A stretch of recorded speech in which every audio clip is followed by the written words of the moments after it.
John, सबसे पहले तो ये बताएं कि पाकिस्तान की अमेरिका ईरान मुज़ाकरात में एंट्री पर ईरान में इस वक्त क्या रद्द-ए-अमल पाया जा रहा है? Thank you so much Suzanne for having me. Iran obviously यहाँ पे सिचुएशन ये है कि एक मिसट्रस्ट है यूनाइटेड स्टेट्स के साथ, but at the same time एक ऑप्टिमिज्म भी है, क्योंकि जाहिर है जंग कोई भी नहीं चाहता और ईरान के अपने इंटरेस्ट में भी है कि न्यूक्लियर प्रोग्राम्स के ऊपर ईरान निगोशिएट करे। And at the same time जो कंट्रीज ज्वाइन कर रही हैं, फॉर एग्जांपल पाकिस्तान ज्वाइन कर रहा है, टर्की और कतर ज्वाइन कर रहे हैं, सऊदी अरब और ओमान ज्वाइन कर रहे हैं, तो ईरान पर मुतमईन है क्योंकि ये कंट्रीज का आना बहुत ज़रूरी है निगोशिएशंस में। वो इसलिए क्योंकि ये कंट्रीज वो कंट्रीज हैं जो बरादरी मुल्क के तौर पे देखी जाती हैं, इनके ईरान के साथ अच्छे ताल्लुकात भी हैं and at the same time Iran के ऊपर अगर कोई भी जंग का खदशा होता है तो इमीडिएट कॉन्सिक्वेंसेज उस जंग के इन्हीं कंट्रीज के ऊपर आती हैं। तो इन कंट्रीज के होने से फायदा ये होगा कि अकाउंटेबिलिटी ज्यादा होगी यूनाइटेड स्टेट्स के ऊपर, कि अगर ट्रम्प साहब कोई फैसला कर रहे हैं डील करने का तो उस फैसले को अपने अंजाम तक लेके जाया जाए, कामयाब रखा जाए। क्योंकि जैसा कि पहले कि हमने देखा 2015 में जब JCPOA एग्रीमेंट हुआ था ईरान के साथ, तो 2018 में ट्रम्प साहब ने यूनिलैटरली विड्रॉ कर दिया था इस एग्रीमेंट से। पहले रशिया, चाइना, जर्मनी, EU ये सारी जो मुल्क थे वो थे, लेकिन इस दफा क्योंकि रीजनल कंट्रीज इन्वॉल्व हैं तो ज्यादा सक्सेस के चांसेस हैं। सही, तो ये ईरान का इनिशिएटिव था कि पाकिस्तान को इन्वॉल्व किया जाए? जी, ऑब्वियसली जितनी भी कंट्रीज के नाम आ रहे हैं वो सारी कंट्रीज के नाम ईरान ने खुद भी मतलब उसको अप्रूव किया है, इन द सेंस के सपोर्ट किया है कि हाँ ये कंट्रीज होनी चाहिए। बट ये नाम लाने वाली जो कंट्रीज थी वो टर्की और कतर ने बेसिकली प्रपोज किया था कि ये जितनी भी कंट्रीज हैं उनको होना चाहिए इसमें, और ईरान की बिल्कुल रजामंदी है और ख्वाहिश है कि पाकिस्तान भी इस मुआहदे के अंदर, इन निगोशिएशंस के अंदर आए। सही, अब जिस तरह पाकिस्तान की शमूलियत होगी है, इससे ईरान को एक सपोर्ट और एक तसल्ली तो हो गई होगी कि हमारी सपोर्ट के लिए इस वक्त एक थर्ड पार्टनर है जो किसी बुरे वक्त में किसी दबाव का शिकार नहीं होगा और ईरान का साथ देगा।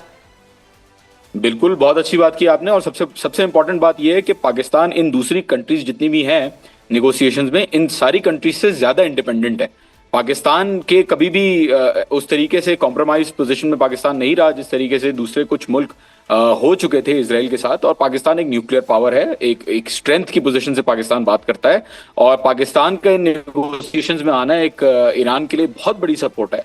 लास्ट टाइम जो 12 दिन की जंग हुई थी तो भी Pakistan was the only country पूरे रीजन में जिसने प्रैक्टिकली सपोर्ट प्रोवाइड किया ईरान को।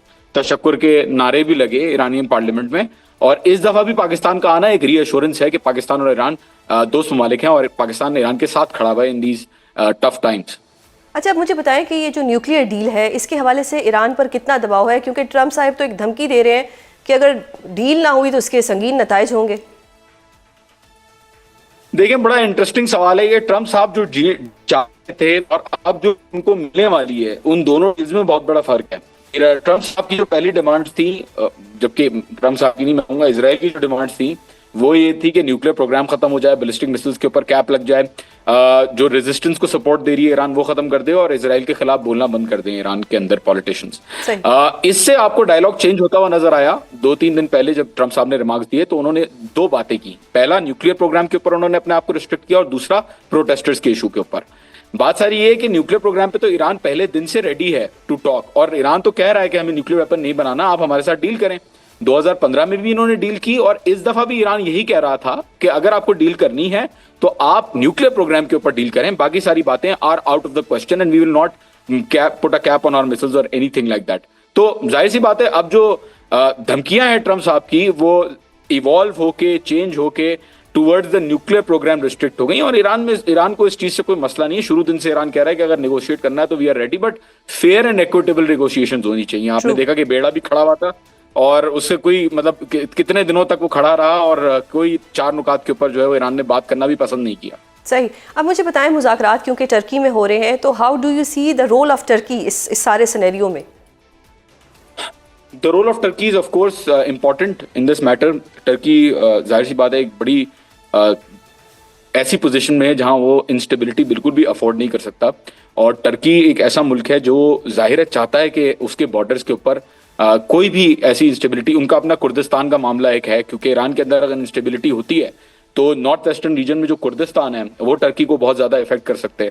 और at the same time Turkey के जो नेटो के साथ ताल्लुकात हैं और अमेरिका के जो ताल्लुकात हैं टर्की के साथ, उनके जो एसेट्स हैं विद इन तुर्की इटसेल्फ, वो खदशे में आ जाएंगे अगर टर्की के ऊपर कोई ऐसा रिटेलिटरी स्ट्राइक होता है, तो ऑब्वियसली टर्की का जो होना है इस मायदे में, टर्की का रोल बैलेंस करना पड़ेगा टर्की को, इन द सेंस कि उसको ईरान और यूनाइटेड स्टेट्स को इस पॉइंट पे लेके आना है कि कहां पे वो लोग मैच करेंगे। और ना सिर्फ टर्की बल्कि ये बात कतर, पाकिस्तान, ओमान, सऊदी अरब, इन सारे मुल्कों के ऊपर अप्लाई होती है, क्योंकि अगर निगोशिएशंस यहाँ पे होंगी तो ईरान ने कह दिया है कि उनकी कंडीशंस क्या है और अमेरिका जो है वो कह रहा है कि उनकी कंडीशंस क्या है। तो let's see how Turkey and Qatar and Pakistan are able to push both of the partners to basically come to a position के वो कॉम्प्रोमाइज कर सकें।